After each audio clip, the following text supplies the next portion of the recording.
Welcome to the Typical Sportsman podcast. I have got a good one for you. Got Mr. Cade Cole, big game outfitter out of Wyoming. And we talk about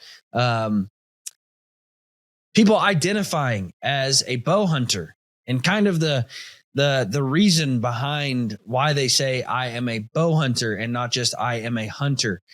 We talk about how it's kind of an egotistical thing. And, you know, some people almost look down on you if you use a rifle or vice versa, you know, and at the end of the day, we're all just hunters and we should all just support each other and we should all just want to see the future of hunting move into the future. And, you know, it doesn't matter how you tag yourself. If, you know, you're a duck hunter or a bow hunter or a rifle hunter, an elk hunter, a deer hunter, we're all just hunters, and it doesn't make you any better or any less of a hunter to use any different weapon. It is a really good conversation. It'll also get you thinking about some things. We also tie that into people who go on guided hunts versus do it yourself, and kind of the balance there and how to balance that, how to look at it as a learning process. And it's all just part of the game. It's a really good conversation. This episode is brought to you by my friends at 2O. My opinion, the best Western gear you could possibly buy. It's all technical pieces of gear. It's all incredibly well built. It has a very sexy camo pattern. They have come out with some incredibly exciting new pieces this year that you really need to go check out. Guys, let's jump in with Mr. Cade Cole and talk about what it means to be a hunter. For the true sportsman, it's more than a pastime. It's a way of life. Embrace the lifestyle of hunting, fishing, and the thrill of the wild. Live the life. Be typical.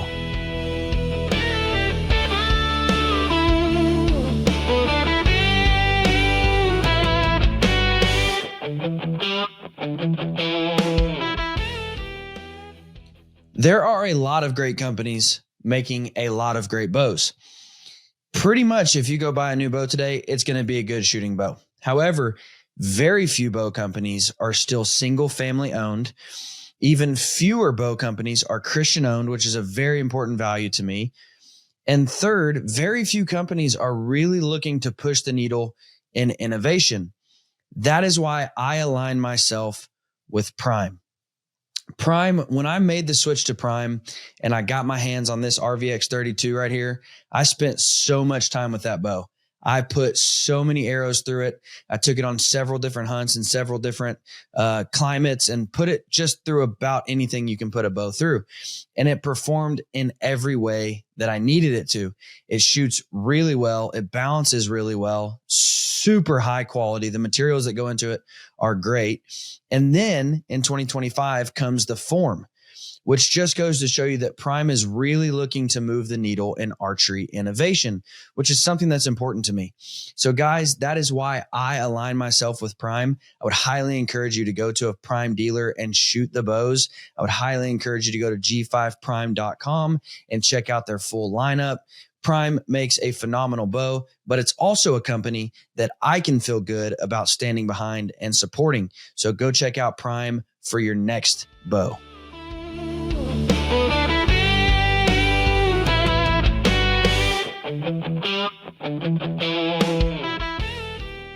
Cade Cole, how are you, man?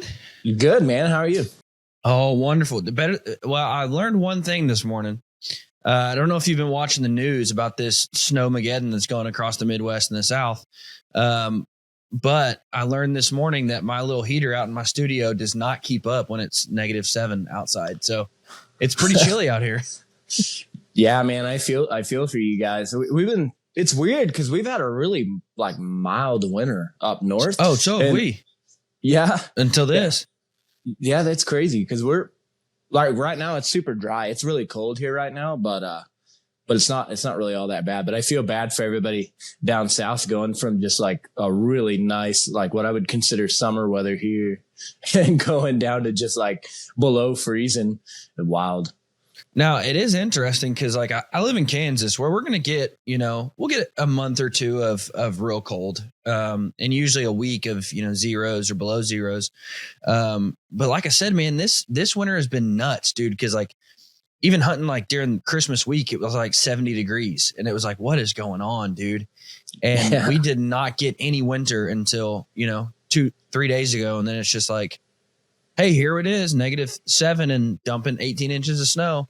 Right. But I do feel bad for the folks down south, man, where like I grew up in Arkansas and all my folks are still there and, they're getting dumped on and they don't take care of the roads there. They never get snow. So now it's just, man, it's chaos. You know what I mean? Yeah. Actually, I grew up in Texas. So, like kind of a lot of my friends and family down there and everybody's sending me pictures of the snow. It's funny. Everybody's like, but freaking out after the last go around, the snow vid or whatever they had back in 2020 or whatever. That was interesting because I was going to hunt in Texas during that. And like, honestly, they made a big deal about this storm. Like you pretty much knew it was coming and, they were warning you. But I feel like with that storm, like I was driving into Texas and I'm like, holy crap, why is it snowing and cold? Like we're supposed to be going to javelinas and I packed a bunch of hot weather gear because we're in Texas and it's dumping snow. Yeah, it's crazy. I think that nobody took it seriously, Yeah. Yeah. And this time definitely they did because it was like you try to go to the store and they're like, oh, we don't have any meat left. And I'm like, what? Where's the meat? And they're like, well, it's supposed to snow. And I'm like, yeah, okay. Like, where's the meat? That's funny. But it is funny talking to people from up north and, my boss is in Montana and we have one of my coworkers is in Wisconsin and they're like 18 inches of snow. Like you out playing golf? And I'm like, nope. Yeah. It's funny. You just get used to it. But if it gets to be 105 degrees out here, people like start falling over. So it's funny. Yeah. They're dead. You just get acclimated, to where you're at. Yeah, absolutely, man. Give us an introduction to yourself, dude. What all do you do? And I'm gonna tell the listeners here in just a minute the post that I saw you make that made me go like, yeah, we got to talk about this. But what? Give us an introduction to yourself, man. I'm just kind of a regular-ish guy. I live out here in Wyoming. I'm a hunting guide. I guide everything from archery elk hunts all the way to mountain goat and bighorn sheep and kind of everything. I'm really fortunate. I've been able to travel a lot and do a lot of really cool hunts for a lot of really cool outfits. And then I actually teach some hunting focused seminars on tactics and all that. And this year I'll be doing a little more rifle focused stuff too. But yeah, I kind of I'm involved in the hunting realm kind of all the way around full circle. I'm really, really blessed to do that. Yeah, absolutely, man. And Cade Cole is like the coolest name. Like I grew up watching a lot of Westerns with my dad and that's like a Western name, dude. You should have been born 50 years ago in a Western black and white movie. It's really funny. I get that a lot, actually. People are always like, man, that's a really Western name. I don't know if my mom really planned it that way or not, but I don't know. So how did you kind of get into this game being, did you start guiding in Texas and just kind of? I did. So actually as a kid, I guided hog hunts down in Texas and with dogs and knives and all that. And then, I just kind of, I didn't really know what to do with my life. So I tried to go work like the 9 to 5 and stuff. And I never really was a good fit for it. And so, anyway, I kind of just like got up one day and I headed out west and I got a job, working in an elk camp and I just really liked it. And so, from there, it just kind of kept snowballing and I gained a little bit of notoriety here and there and I got more opportunity. And the next thing you know, I'm in Colorado, got in a hunt, and then I'm like flying to Montana to get a hunt. It's like it's really strange. I don't know. I think life, it just has a weird way of if you're passionate about something and you try hard at it, those doors open. And if you say yes, it can be really cool, but it can also be really complicated. I think I kind of said yes a lot more times than no. And that's how I ended up out here. What's been the coolest hunt you've ever got to guide? I don't know, man, that's tough because they're all really cool in their own way.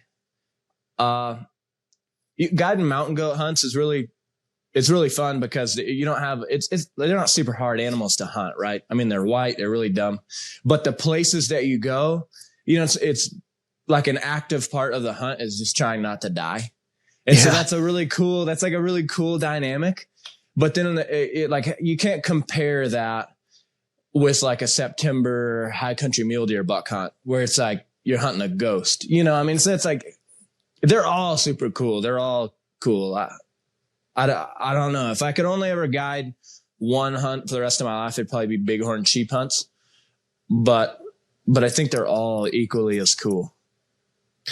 Have you ever got to guide like any super cool clients? Like when you saw the name, you know, they're famous or they're a well-noted hunter. I mean, anything like that where you're like, holy crap. Yeah. I've had some really cool people. Arguably the cooler situations I've had have been the people that I had no clue who they were until they told me.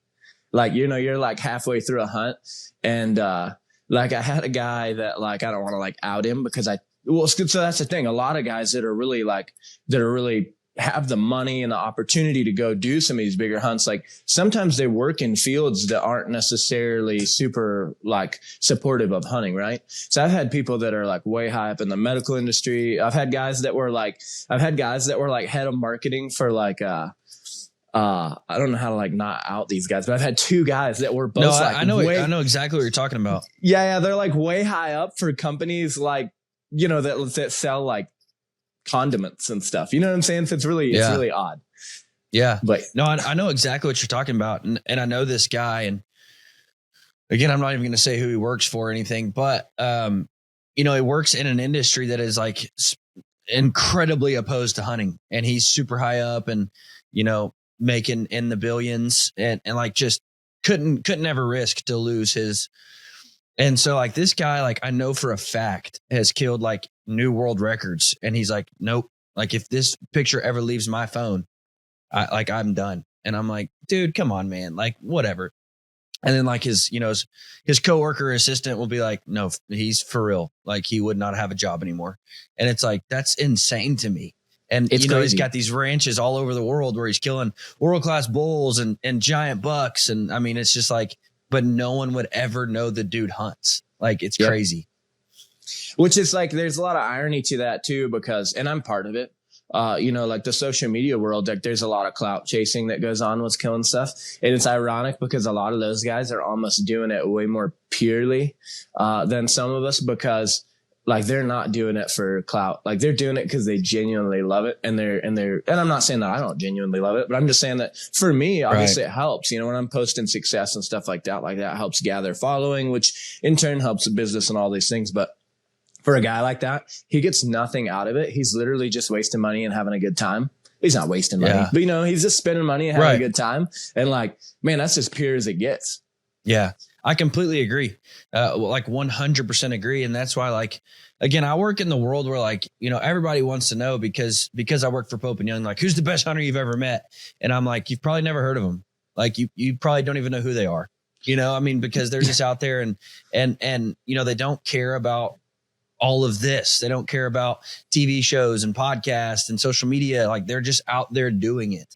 And, and that's always my response. And, you know, yeah, sure. I mean, it'd be easy to say the Chuck Adams but I genuinely think there's people out there who they've never written an article. They've never been on a TV show. They've never been on a podcast, and they're just out there killing absolute slammers and don't ever tell anybody. Yep. And they're like Walmart Realtree jacket. Like I love those guys. You know, those guys 100%. They're my heroes. Yeah. 100%. Now the post that I saw, and I'm just going to read it. Okay. But the post that I saw where I was like, dude, we need to talk about this more. It says, very often when you're planning a hunt, I'll get the comment that always perplexes me. I'm a bow hunter. Now, again, the reason I think this perplexed me so much is because I do work in the world of Pope and Young, which is archery animals only. And a lot of our crowd I've seen people literally, and I still commend him for this because it was very generous, but I saw one of our board members one time buy a sheep tag at our auction and went to the outfitter afterwards and was like, dude, I'm so excited. This is going to complete my sheep slam. And he said something about, and I can't believe I'm going to get to do it with a bow. And the outfitter goes, oh, I don't take bow hunters. And he was like, well, then I'll donate it back and sell that. In other words, like I would rather do this with a bow than go and do it with a rifle, which again, I commend that. Like if that's the choice you make, but again, I live in the world where everybody says I'm a bow hunter, which is the point I was making. And so it goes on to say, now this is a hard one to face, but the reality is that most people aren't. Most people are bow shooters. When you tell me that you're a bow hunter, but you've never killed an elk with your bow or never killed an elk at all, that makes you walk around as a woodser. I like that term. That's an off-putting sense of ego that floats around with the bow hunter mentality. I can tell you I've watched a lot of public land bulls die, and we earned every single one of them. I've had archery hunts that were pretty easy, and I've had rifle hunts that were extremely hard. The reality is that you're hunting two very different animals when chasing bull elk in September versus October. Very true. It is a seemingly small difference that has gradually become this massive dividing force with the hunting community. Am I a bow hunter or am I a rifle hunter? How about I'm a hunter? I enjoy my time in the mountains and my connection to what is truly important to me. I'm not going to tie the value of my experience to a piece of equipment. You want a piece of advice? Notching a tag with a rifle is better than eating your tag years in a row with a bow in your hand. Go kill something, feed your family, and be proud. You're not unduly better for using a particular weapon. Man, a lot of thoughts come to my head when I read that. Part of me says, screw you, Cade, you're wrong. Like I would rather, and here's why I say that. I was debating one year, do I take my recurve or do I take my compound? It was on an elk cut, and I was debating which one do I take. And I made the comment to my wife. I said, I would rather shoot a cow with my recurve than a 340 bull with my compound. And she said, well, if that's the case, why would you not take your recurve? And I was like, very true. So how do you draw that line? And like, there is a sense of accomplishment when you do it with a harder weapon versus like just filling a tag. You know what I mean? Oh yeah, for sure. And I think that a lot of people like convolute my message when I say stuff like that, because this is something I've always firmly believed in. And I think a lot of people convolute that message with like saying that killing an elk or killing a moose or a deer or whatever, with a bow is just as, it's like no different than killing with a rifle or whatever. And people like, they get their ego wrapped up in that. But what I really mean is that as long as you're going out and you're enjoying what you do and you're enjoying that experience for what it really is and for why it really matters, then it doesn't matter, right? Because if you're happy to go kill, if you're happy to go kill a white-tailed doe with your recurve, I'm super pumped for you to go kill a white-tailed doe with your recurve. Like, yeah. I don't care. Like, I love hunting in all forms. And I've been doing it professionally long enough now that I've seen a lot of guys, and this is like what I really try to hammer through with that message is I've seen a lot of guys that they're like, hey man, I'm so excited to hunt with you. And it's an archery elk hunt. And they're like, I'm so excited to hunt with you. And they start telling me all their backstory and everything. And we start talking and they're like, I've been on 5 elk hunts and I've never been able to like hit my release. And I'm like, and they're like, I just really want to kill an elk. Like, I don't care if it's a 4-inch bull or if it's a spike. Like I just want to kill a bull. And my first thought is always like, have you thought about booking a rifle hunt? Yeah. Because like for a lot of people, what happens is they get this idea in their head. They're like, I'm not as good or I'm not as cool or it's not as valuable for me to go kill whatever this animal is with a rifle. And it's not true. That's just not reality. Right. And then you have guys that maybe they've exclusively hunted with a bow and they have this, and it's kind of a compound guy thing, especially, but you see guys with a compound bow and they're like, oh, well, I would never kill whatever with a rifle because there's like some ego built up. They're like, well, I'm better because I use a bow. And it doesn't make you any better. It doesn't make you any better. It doesn't make, maybe for you personally, the experience is more valuable, but in the grand scheme of things, when it comes to making memories and being able to put a steak on the table and like look back and think about your pack out and all those things, like it's super valuable, right? For you to just do it and have fun and not overcomplicate it about like, what color underwear you're wearing or what weapon you're using. And to take that a step further, the idea of, I can't tell you how many guys where I'm like, oh, I'm going, if I say I'm going on an elk hunt and they're like, oh yeah, dude, but you're doing it with a guide, man. Like I do it myself. And I'm like, yeah, how many bulls have you killed? And they're like, none, man. And I'm like, how many years have you went? 7. And I'm like, okay, so how many bulls have you been within range of? 2. And I'm like, that's not great, man. And then there's this idea of like, but I'm better than you because I'm doing it myself.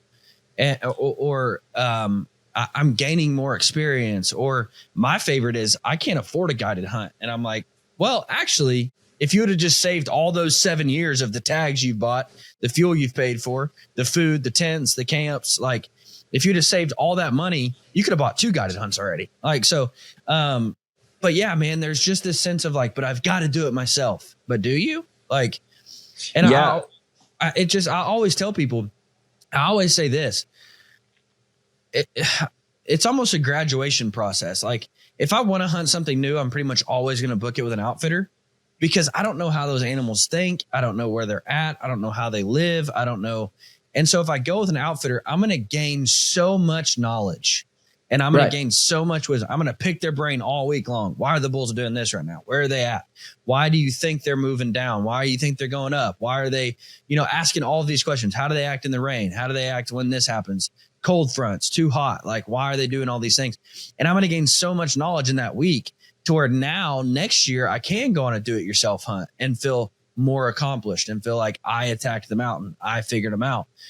But man, so many, and that's why I think there's so many layers to what you said, because a lot of it is true. Like, yeah, if you've killed 5 400-inch bulls with your rifle, try it with a bow.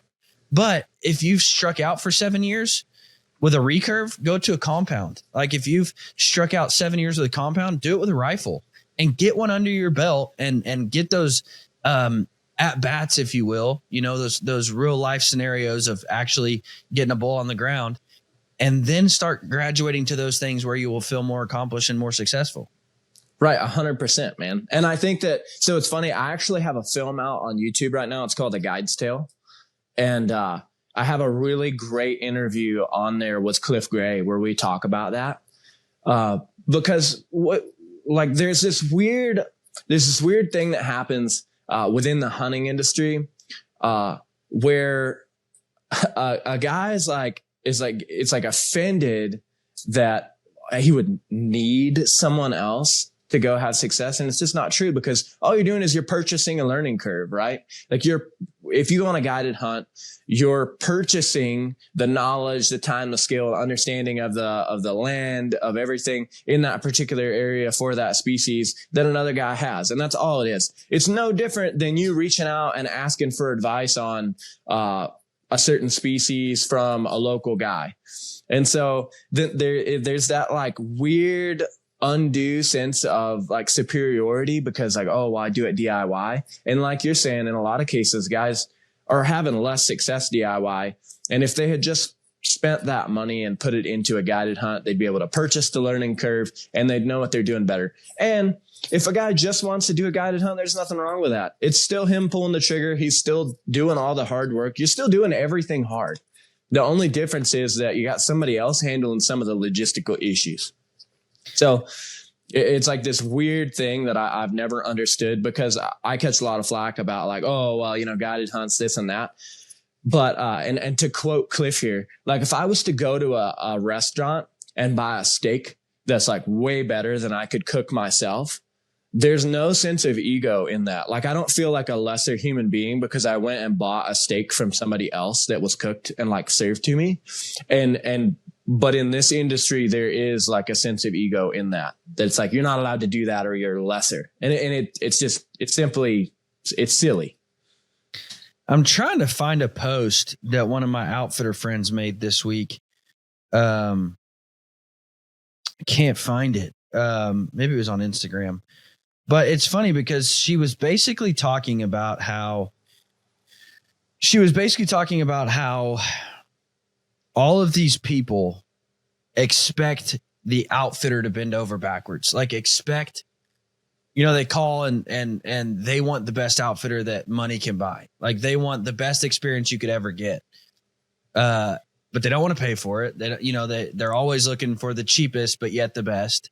And then basically, and I wish I could find how she worded it because it was the wife of one of my really good outfitter friends. She might delete it because she made everybody mad. Who knows? But basically stating like, why is it that we are expected to put up with your bull crap when you expect us to give you the world? Like you come into camp and you act like a jerk. You think you're better than everybody. Like you think, all this stuff, but then you expect us to give you this world-class experience. And I was like, man, that must be a rough balancing act of the outfitter. Like, yeah, it is, man. It is. And it's like, there's a lot of expectation put on you as a guide, which I don't mind. If you don't like the pressure, it's certainly not a job for you, but it's totally something that you have to look at it as it's a customer service job, right? Like, that's what it is. We're a service provider, and the customer is not always right. Yeah. Number one. And number two, something that has really helped me with my longevity in the outfitting business, like as a guide, is just understanding that when I meet somebody, we have our initial contact and I'm going to go over what I think your mental threshold is and what I think your physical threshold is. And then we're going to have a little talk about your capability. And I'm probably going to cut what you tell me in half. And I'm going to say like, that's probably about what this person's capable of. And then you just have to go from there. And don't let your feelings get hurt when people complain, because what happens is people really have a bad habit of projecting their own like inabilities or their hangups on the guide or the outfitter. They're like, oh, well, we didn't see an out for however many days, and our guide, he just kept taking us to these like spots that weren't very far. And it's like, well, you're not physically fit enough to go any further. And I knew that. And I'm kind of trying to, like, for all of our safety, make those calls and all that. So, man, it's a tough balancing act on trying to make everybody happy, but also be realistic and make sure that people are safe and that they also have a good time. And 90% of people have a good time.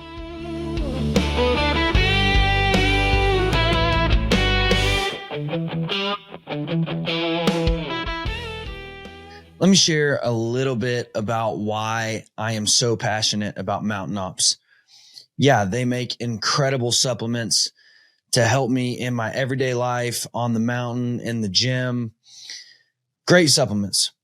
However, they also support my rights as a hunter. They're also Christian owned, which is something that I value a ton. And then third, through Operation Conquer Hunger, for every order that's placed on mountainops.com, they're providing a healthy meal to a family in need. Guys, if you use supplements at all, I would highly encourage you to look at not only the supplements that a company is pushing out, but also what that company represents. So guys, go check out mountainops.com, because it's a company that I can not only support because they make great products, but because they support the same things that I support. They support me as a hunter as well. So guys, go to mountainops.com, use code TYPICAL. That's going to save you a lot on your order, and you're still going to provide a meal for somebody who's in need of a healthy meal. Mountainops.com, discount code TYPICAL. Go check them out today. My favorite product by far is Ignite. I use it every single day. Before I podcast, before I sit down to work, before I go to the gym, I use it all the time. I use it on the mountain religiously. Ignite is my favorite product by far. However, they have a full line of supplements to help you conquer the mountain, conquer the day, conquer work, whatever you're looking to do. They've got something for you. Mountainops.com, discount code TYPICAL.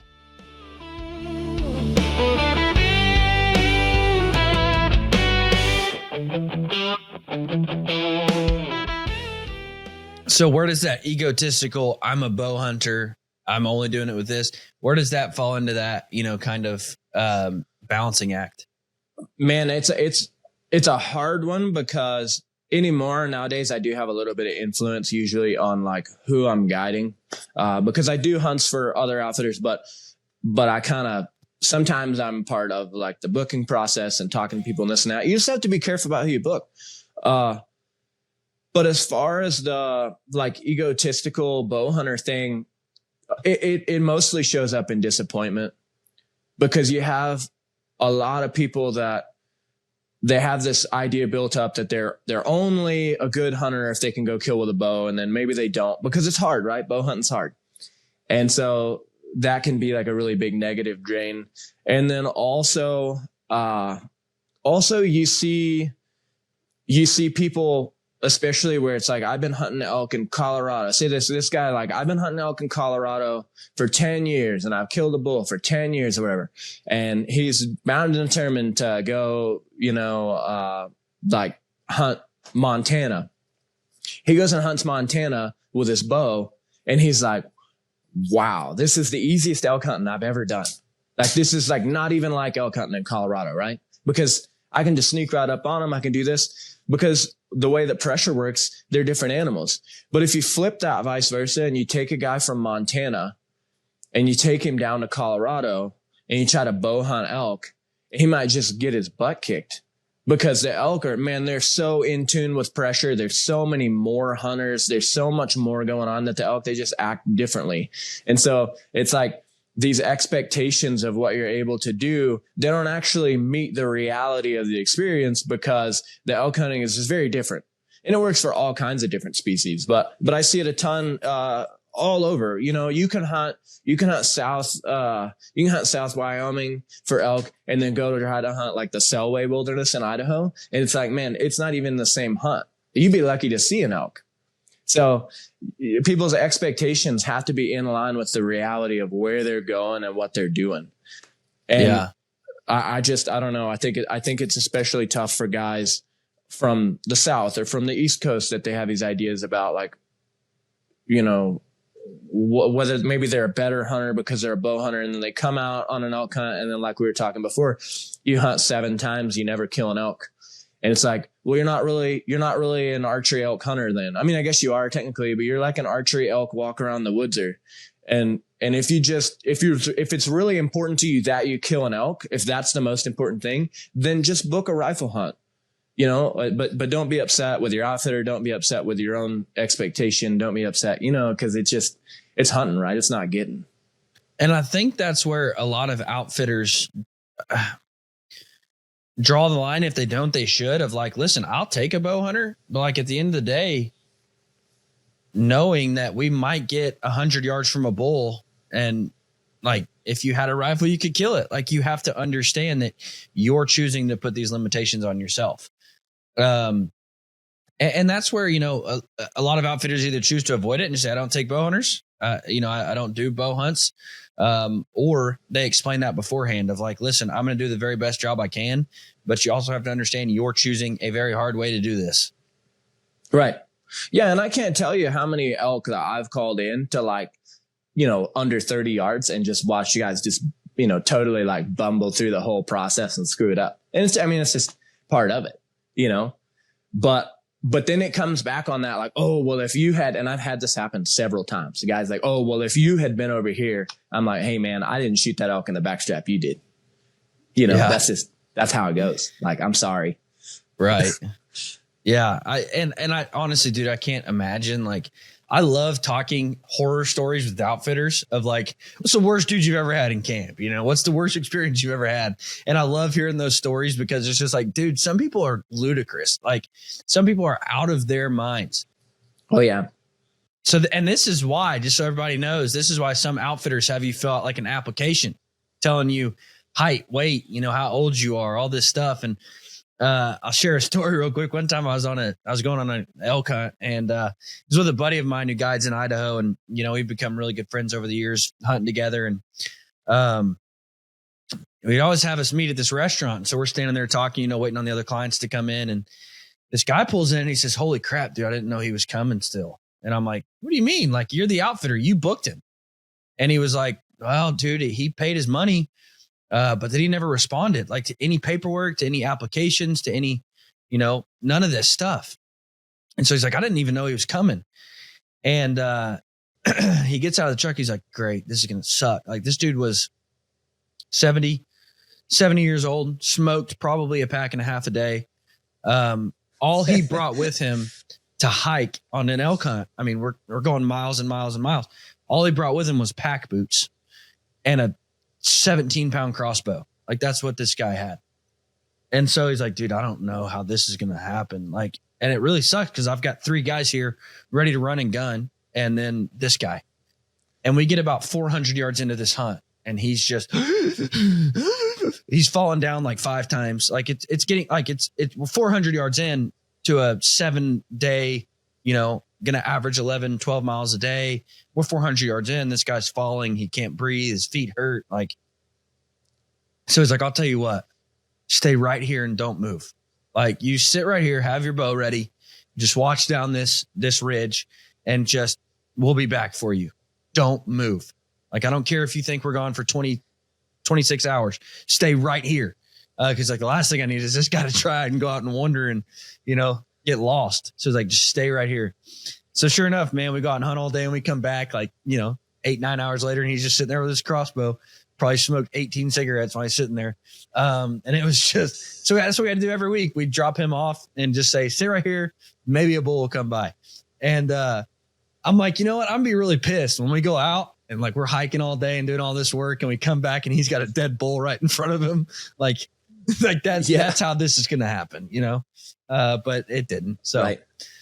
So I have a funny story. This is like very early on in my guiding career. We had a guy and I think any outfitter that's not having people fill out some sort of application like that, you're gambling on trouble, right? Because what happens, you get people back there that shouldn't be back there and now they're a liability and they're your liability to take care of. And it ends up being a search and rescue deal or whatever, helicopter costs and all that. But, so this is probably back in like 2000, I don't know, maybe 2014 or something like that, I was guiding in this elk camp and, we had this guy who had double hip replacements, but he was with his boys. So his sons were doing the hunt with him.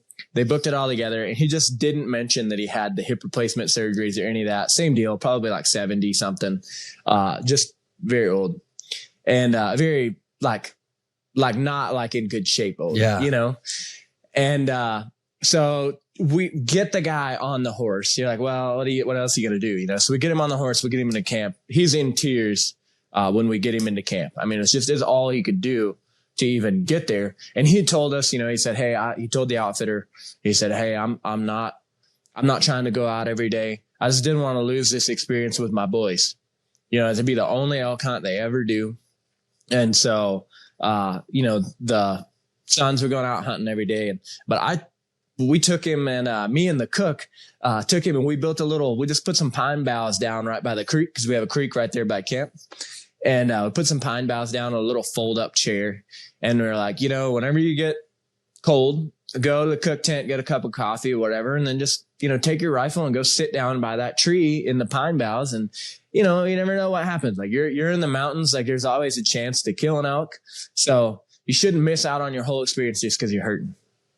So we set him down on that thing and set him down in the morning. I go out with one of the guys. We ended up finding some elk, but they were across the canyon. So we went back to camp to get some stuff. Come back into camp. He's sitting there drinking coffee and talking to him. And I'm like, well, you seen anything? He goes, no, but I heard a bugle up the hill there. And I was like, hey, man, keep sitting in that spot. You never know. They come down to water sometimes. So I'm gathering up stuff in camp a couple 100 yards away, getting ready to go hunt. And I hear boom. And I was like, you're kidding me. And his son was just like, I mean, amped up, right? And so we wait a minute. I'm like, let's wait. We don't want to screw it up. So I come, you know, I slowly sneak around and that's it. Just the one shot. Now look up the hill and I can see this bull, nice bull. And he's standing up there. And I was like, man, it sounded like he hit though, but I don't know. Maybe he missed. I don't know. And then the bull ended up trotting off the mountain. So I at that point, we hurry up. We go out there and, there's that old guy. He's like over there by the lawn chair, just shaking. And I was like, did you get one? He goes, boy, did I. And, I was like, is it a big one? He goes, I'm pretty sure.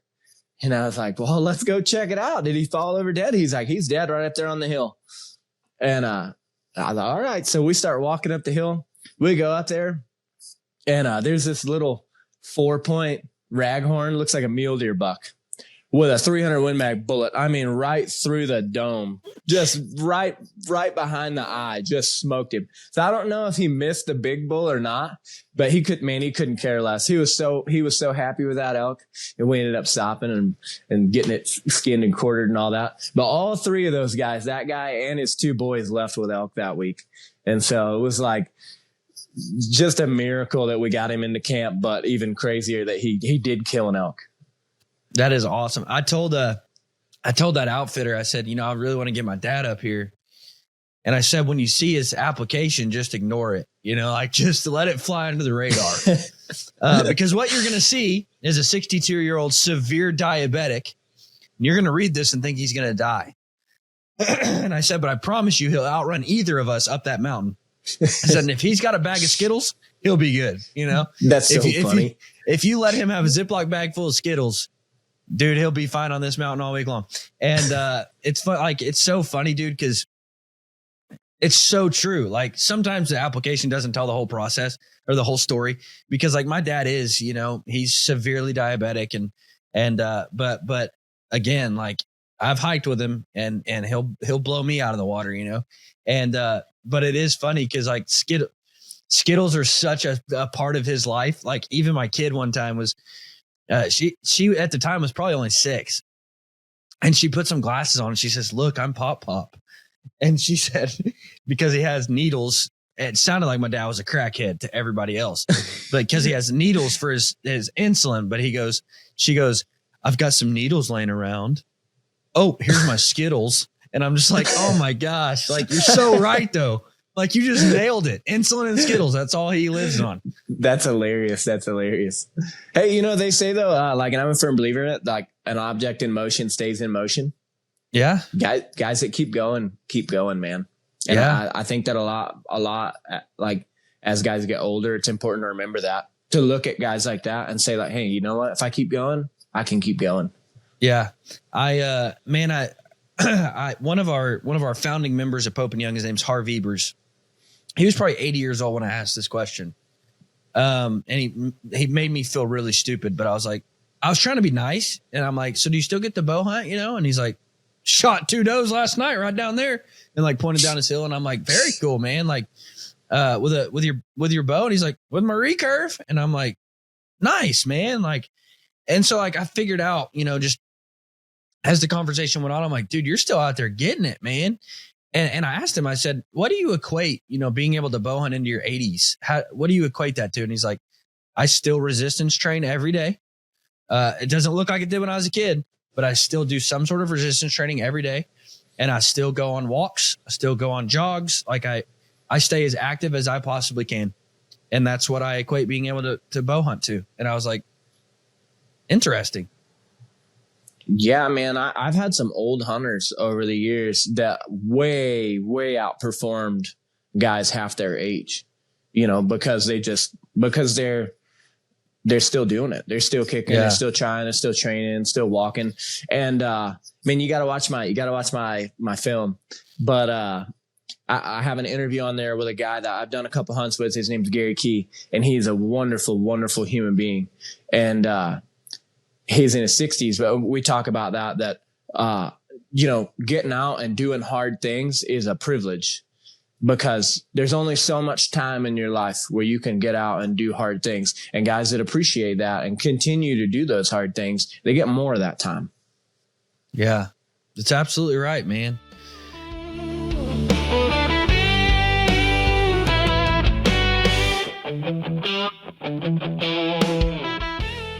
Guys, if you like to build arrows or work on your bows at home, you have to know about a little website called papertuner.com. I have a little studio here, a little space here where I work on all my bows, and big paper tuners just used to take up all the space. You couldn't hang them anywhere nice and neat. They took up a lot of floor space. And then I come across papertuner.com. What you get from papertuner.com is an all-in-one solution to paper tune your bows. They come with all the magnetic strings, all the clips you need. You can hang it up in a matter of seconds, take it down in a matter of seconds, hang it on the wall. It is a phenomenal way to paper tune your bows. However, they also have incredible arrow spinners. They have arrow stands. if you don't have a place to hang your paper tuner, they even make tripod mounts so you can mount it on just a regular old tripod. Guys, papertuner.com is a phenomenal solution for little shops that just don't have a lot of space for a big old paper tuner. Guys, go check them out, papertuner.com. I promise you'll be glad you did.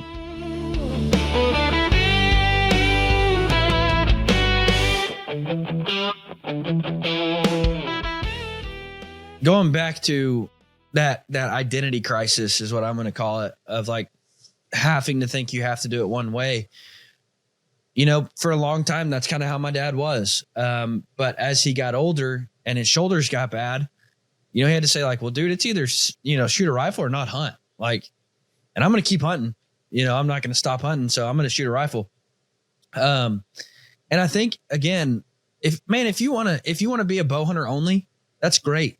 90% of what I do is bow hunt. I'll be honest. I haven't shot a big game animal with a rifle in 15 years. I've shot at them, missed, but haven't hit a big game animal with a rifle in I can't tell you how long. But this year I had such a big whitetail on one of my properties that I didn't get it done during bow season, and I was like, dude, I'm taking the rifle because I would rather kill this deer. Never saw him again. But I was like, I'd rather kill this deer with a rifle than see the hunter shoot it with a crossbow. You know, like that's kind of where I was at.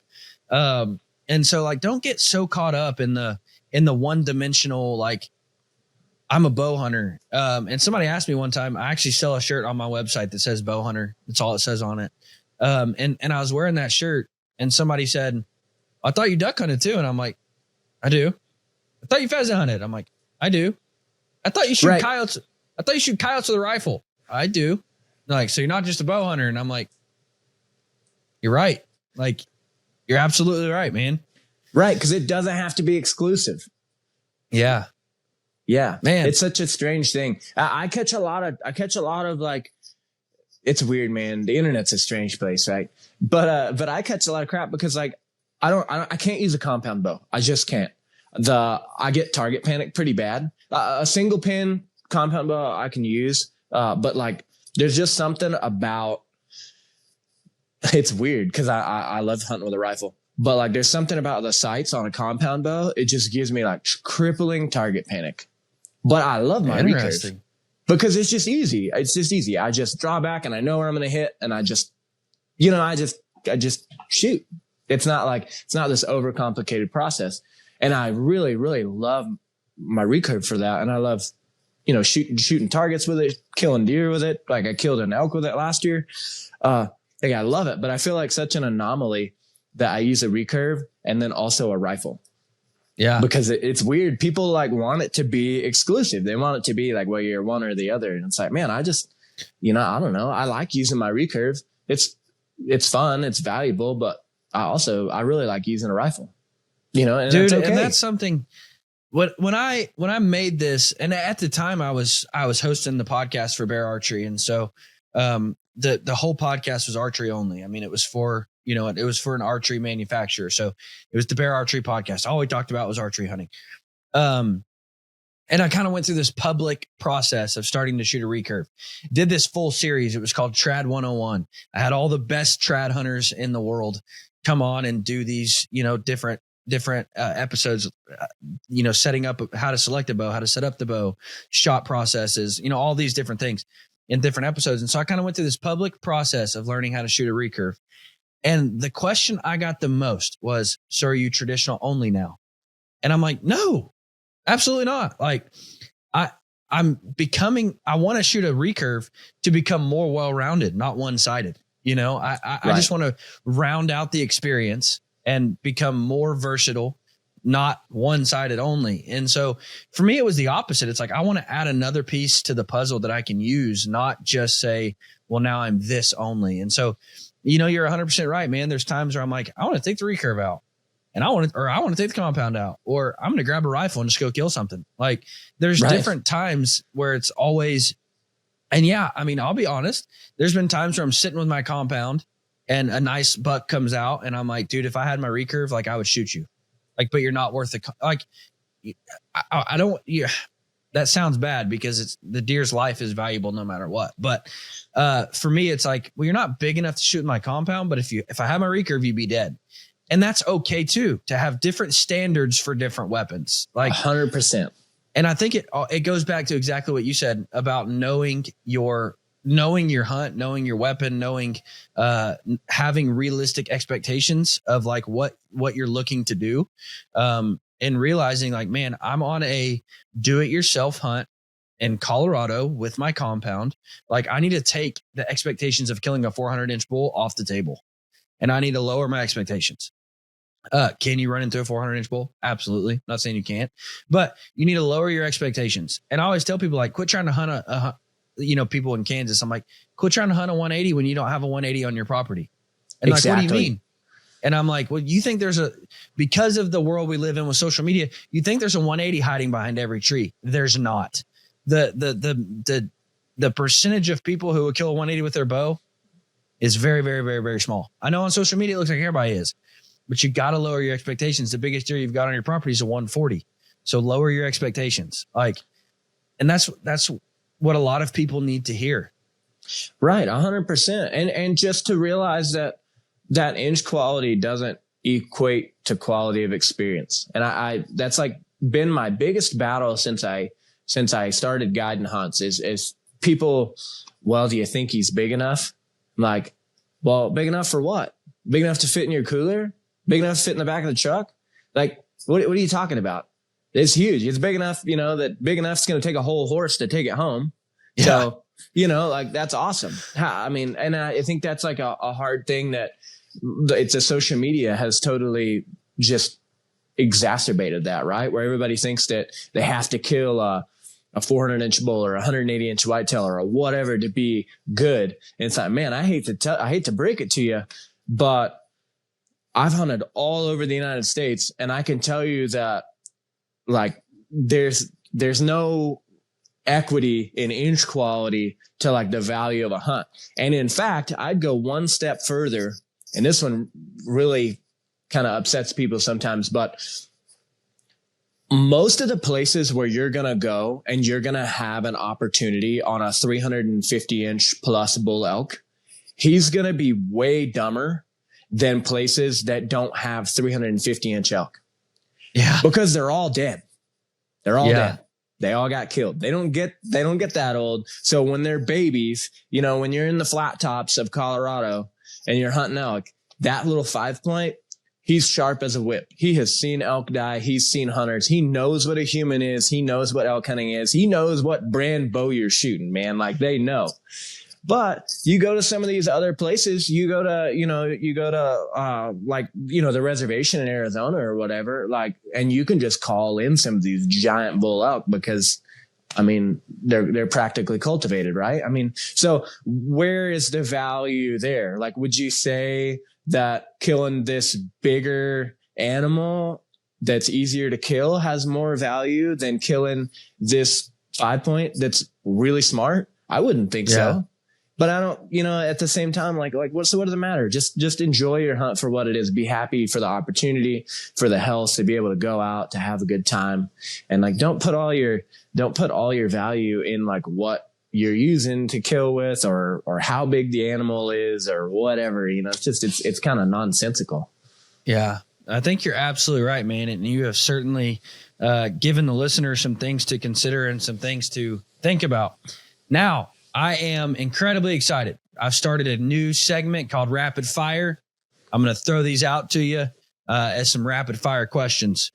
You can only use one caliber for the rest of your life. What is it? 308 Winchester. Any hunt tomorrow, tags and money or no object. What hunt are you going on? Ooh, Alberta stone sheep hunt. Oh, man. Stone sheep are just a sexy animal. You can only hunt one animal the rest of your life. What would it be? Bighorn sheep. Okay. What's your go-to snack? What's my go-to what? Snack. What do you always got in your pack for a snack? Man. That's so hard because it's a big toss up between the lemon Lara bars and those little Bobo's muffins. You know, little Bobo's muffins. Yeah. Oh yeah. both Laura bars are kind of too healthy to be my go-to though. I mean, they're really good. Yeah. They're a little too healthy to be my go-to. You can share camp with anyone, dead or alive. Who would it be? Oh man, that's Teddy Roosevelt. Oh, very good one. Very good one. What's the coldest, most miserable place you've ever been hunting, and were you successful? Yeah, actually, so Wyoming, right here behind my house. Yes, and we killed a really nice bull. What is, and this is hard. This is a hard question after the conversation we just had, but you can only choose one weapon to hunt with the rest of your life. What would it be? Oh, a rifle. Smart man. I like killing. You got to stuff. go on a hunt. Yeah, me too. I'm a trigger man. You got to go on a hunt. And you have to either choose to leave your boots or leave your optics. What are you leaving? Oh man, I leave my optics all day before I leave my boots. Okay. See, I would be torn, man. Like I rely so much on my optics. I'm an optics guy. And actually one time I was talking with Remy Warren. I'm like, what's your single most important piece of equipment? And he said, dude, I would hunt stark naked before I left my optics. And I was like, really? That's crazy. And he's like, yeah, dude. It's like, I won't go on a hunt without optics. Okay. You've got to share camp with either an anti-hunter telling you how bad of a person you are all week long, or someone who continually never stops singing, but they're a terrible singer. Man, I definitely take the anti-hunter. That's a great question. Not taking the singer, huh? All right. You're stuck on the mountain. No toilet paper. Are you using your sock or your sleeve? Oh man, I'm a sacrifice guy. Nice. The TV at camp is stuck on one channel all week long at full volume. And it's those old school shopping. It's the old school shopping channel, where they come on. They're like, we have this beautiful ring. It is a emerald pearl. Either that or Spanish news channel. Oh, Spanish news channel, because sometimes they got like the hot Latina weather girl that'll come on every now and again. So we take our chances. You've got to miss the best week of hunting. Dude, you've been looking at the calendar for this week all week long, and now you've got to miss it. What are you going to be doing instead? Probably having a baby or something. Okay. I was thinking like there's not a specific, like nobody died. There's not a wedding. There's not a funeral, but like you have to just sit out this week of hunting. Oh, what would you be doing instead? Yeah, I don't know. Maybe I'm sick or retarded or something. I don't know. I don't know. I guess I don't know. I don't know. I don't do anything else. Trapped in the backcountry with Gordon Ramsay or Lady Gaga. Oh man, I always thought Gordon Ramsay seemed like a cool guy. I think he's kind of a jerk though. I bet I could kill something. He could whoop it up pretty good though. I have to go with Gordon Ramsay on that. That's a good question. Okay. Public or private? Oh man, it depends on the species. I say public. Okay. You can only hunt the rest of your life in the mornings or the evenings. What are you picking? Oh, evening. Just because you don't want to wake up early. You got to hunt all day long with soaking wet socks, or like we're talking those terrible mosquitoes that are the size of helicopters. Soaking wet socks or terrible mosquitoes around you all the time. Man, wet socks. I would say wet socks. 90-degree heat with no wind, or 10-degree with a constant 20-mile-an-hour wind. I'm going to say 10 degrees with the wind. Very good, man. That's all I got for you. Man, that was great. Those rapid fire questions are great. You got to send me that like template so I can, I'm going to have to come up with them. That would be a great camp, camp questionnaire for guys on rainy days and stuff. Well, I'll tell you where this, I don't even want to say segment, but I'll tell you where this started. We were at ATA a couple weeks ago, and, have you seen Skylar Bradley, the kid who dresses up in the deer costume and does like hilariously funny skits? Yeah. Well, I was in we were getting ready to do a podcast with him, and I was like, guys, what am I going to talk to this kid about? Like, I didn't know how serious of a hunter he was. So I didn't know, I can only talk about funny deer skits so long, you know? Uh-huh. And they were like, dude, you should come up with some like funny rapid fire questions. And so with him, they were a lot more stupid, like, you know, aerial dump or do you climb down? You know, that sort of thing. And it was like, it was incredibly funny. There was such a good response. Like I got more response from that little clip, that little segment of the podcast than maybe I've ever gotten from another podcast. I'm like, you know, we're just gonna do this every episode. Rapid fire, would you rather questions. So yeah, I think that's great. That's where it happens. So tell us about the film, man. Where can they watch it and what can they expect in the film? Yeah, so I got a couple films out right now. I don't know have you seen any of mine? I have not. Okay, so I got one that's really Don't get mad. I'll watch them. No, I'll go watch them today. No, man. It's funny because I make the content, but I honestly don't consume a lot of it, which I always feel bad about because I want to support my friends and stuff. But I have a hard time. I actually have a pretty severe hearing disability.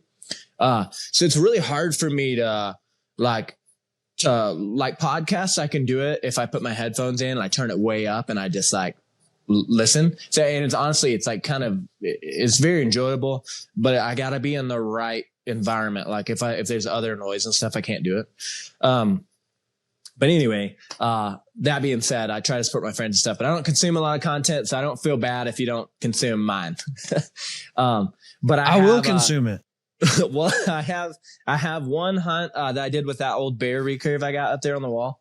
I did last year. I went out and I barebacked like 70 miles and I killed a bull with my recurve, and I didn't have a water bottle. I didn't have a sleeping bag. I didn't have anything. So I did it all like just like friction fire and all that. And I was able to kill a bull and pack it out.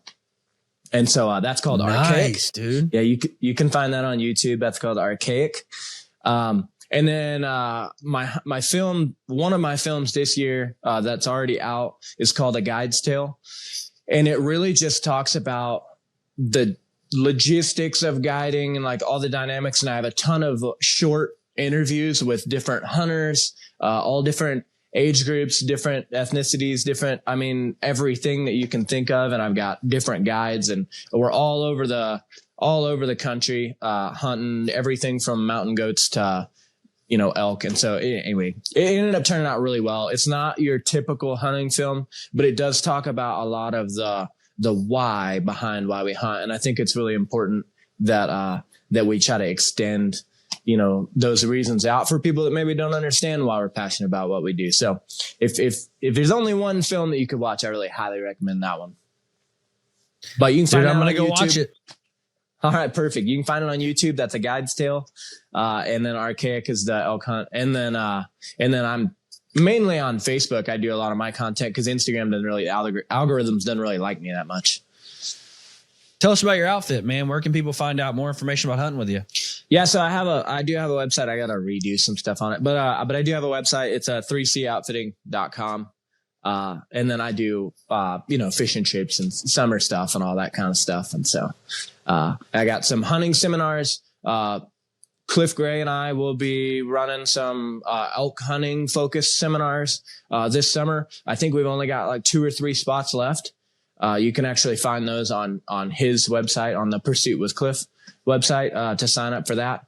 And then, I have yet to decide if I'm going to run them, but I'll probably have, maybe 2 weekend hunting focused rifle courses for backcountry hunters coming up this spring, summertime. I don't know. I'm not sure if I'm doing them yet.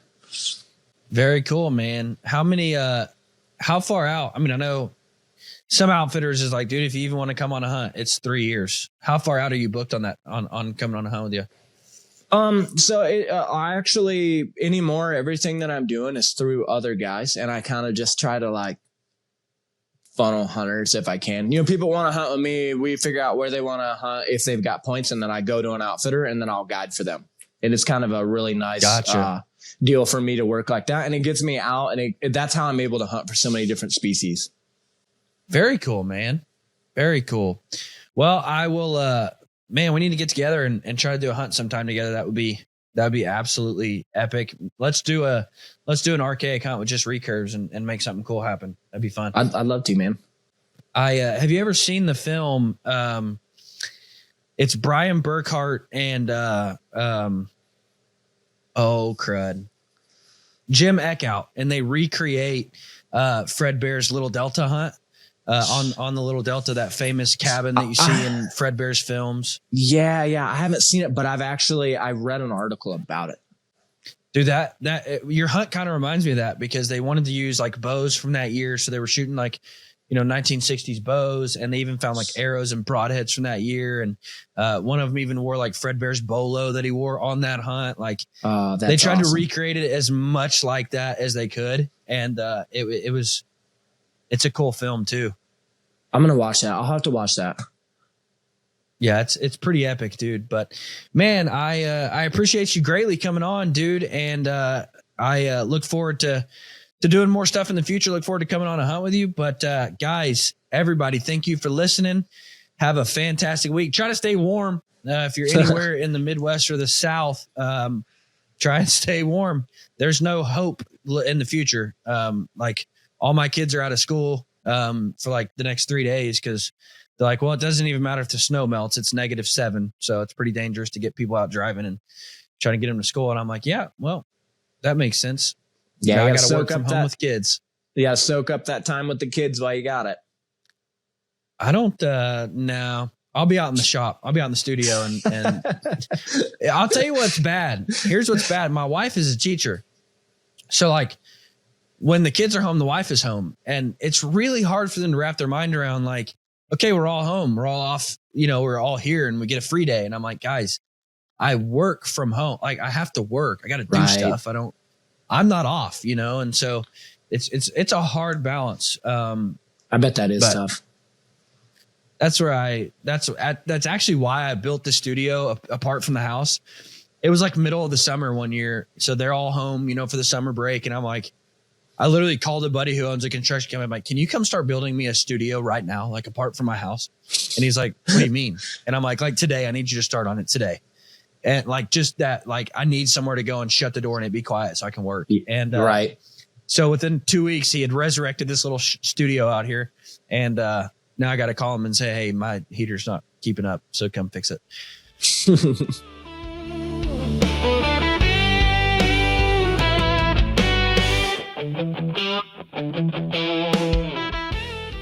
If you are a traditional archer, then you are probably familiar with Three Rivers Archery.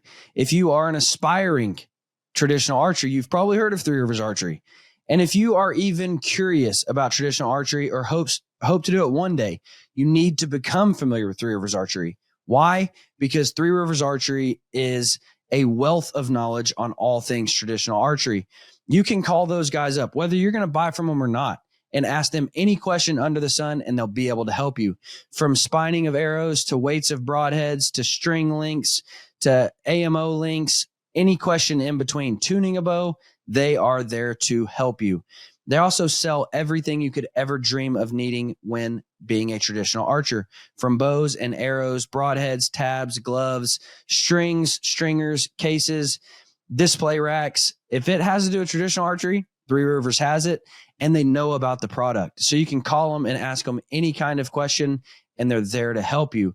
They are the single largest distributor of all things traditional archery. They offer same-day shipping. They are phenomenal. Guys, if you are a traditional archer or you've ever even wanted to look in traditional archery, Three Rivers Archery is your place to go for all things traditional archery.